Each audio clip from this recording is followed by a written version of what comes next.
Hey plant friends, welcome back to my channel. Today I want to talk about Monstera. Monstera are my favorite genus. Monsteras are my favorite plants. I don't know why, but I am obsessed with them. And so I only have 3. My goal is to collect every kind that I possibly can, which is a ridiculous goal, and why not shoot for the stars, aim high. But I want to talk about my Monstera today. So I decided to do a beginner's guide to Monstera because I may or may not have rotted the roots off of a gigantic Monstera Deliciosa and had to salvage it into what it is now.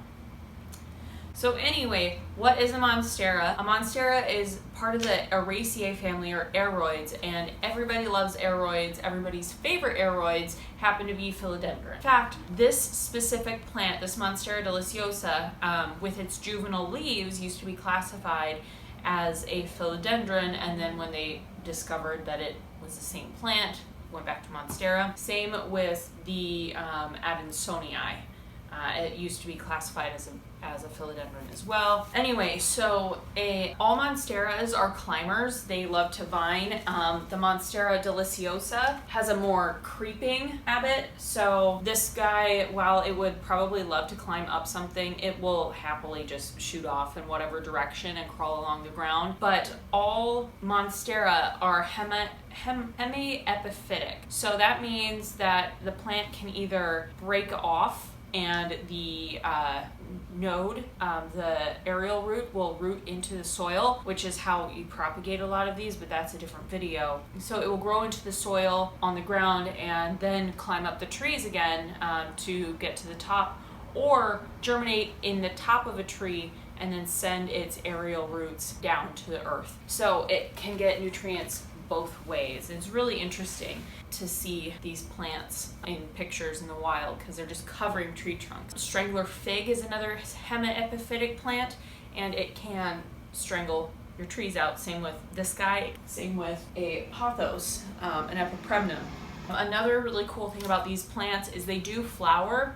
In fact, the Monstera Deliciosa, this plant can get huge. The seed pods from the flower also get its other name called Mexican breadfruit. I don't know exactly how to eat the seeds, if you roast it or anything, but people eat it. But the leaves are toxic. Don't eat the leaves. Or the seeds from this specific one are edible. And I don't know if that's true of all of the Monstera. I have 3 different Monsteras in my possession. This was my first one. It used to be huge. I got this at a little shop near where I used to live in Cleveland. It was absolutely huge, completely root bound, and it was my first real collector plant. It was big.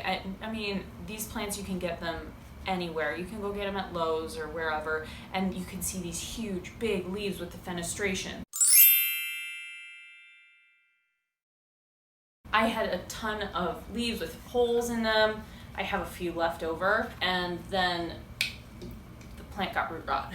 So I was cleaning my apartment in Cleveland, and I nudged it, and these gigantic leaves just came falling down on me, and it turns out there were 7 plants in one small pot. So Monstera do like to be a bit more root bound. That's okay, but it was completely root bound, and then I rotted the roots. I didn't know how to take care of the plant properly. So what I did was I cut it up and I just gave away the cuttings, and I only kept 2 for myself because I was in the middle of a move in sub-zero temperatures.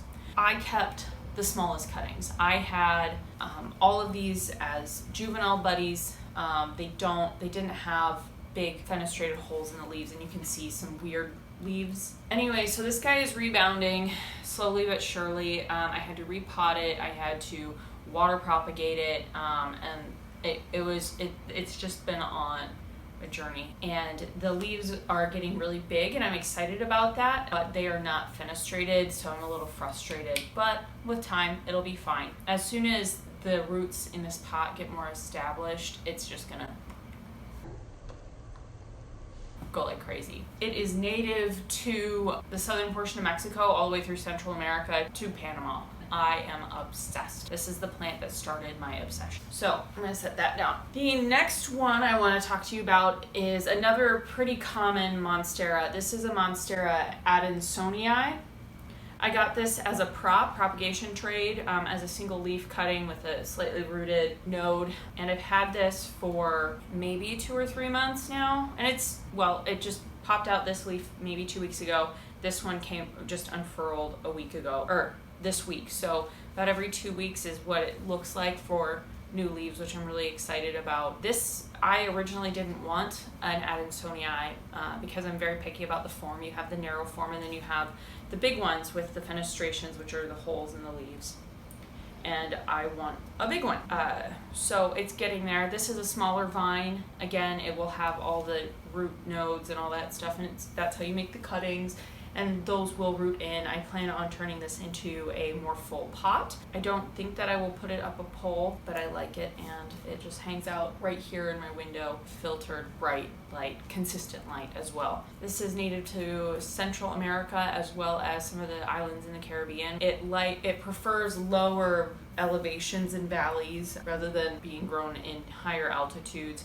And it's fine, again, just like the Monstera Deliciosa, in household conditions. I would probably prefer more humidity than what I give them. They do all right. Monstera Deliciosa usually lives behind me, and this guy just lives right here. So that is my Monstera Adansonii. I don't know what kind of what subspecies it is, but I just don't know what subspecies it is. So this guy, I'm gonna put him back in the window and just kind of leave him. So my last Monstera and my more rare Monstera is the Monstera SUBPINNATA. So it gets pendant like leaves, or pendant shaped leaves, I guess. Not pendant, but rather than having the leaves, this one kind of turns into like, I don't know, kind of palm-like. This is more palm-like. This guy is a viner as well, and it grows up really quickly. I'm just letting it get established in this pot. I did a plant haul with this like a month ago, and I potted it up just recently, and I'm just letting it get established in a pot before I add a pole for it to climb up. Oh yeah, I do have a very small new leaf coming out here, but that'll be a while. I just took it out of water a few days ago. So it's just getting reestablished. I usually keep a knitting needle in this to kind of help prop it up, but it doesn't really need it anymore. Care tips in general for Monsteras. I have these guys potted in about 50% perlite and 50% potting mix.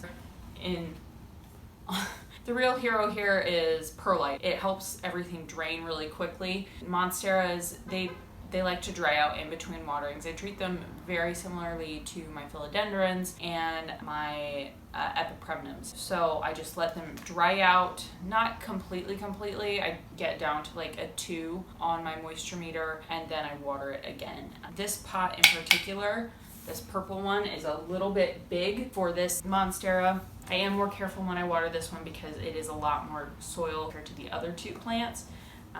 But I don't want to rot this out again. And so far so good. And they are really easy to grow. You just need some bright light and to pay attention to your watering habits. And they come in all shapes and sizes. And that's kind of what I wanted to show today, is that Monsteras come in all sorts of shapes, not just the Monstera Deliciosa. But yeah, so I hope you guys enjoyed this video. It'd be great to have you back. Subscribe if you want, or don't, that's cool. But we'll see you in the next one. Bye. Deliciosa.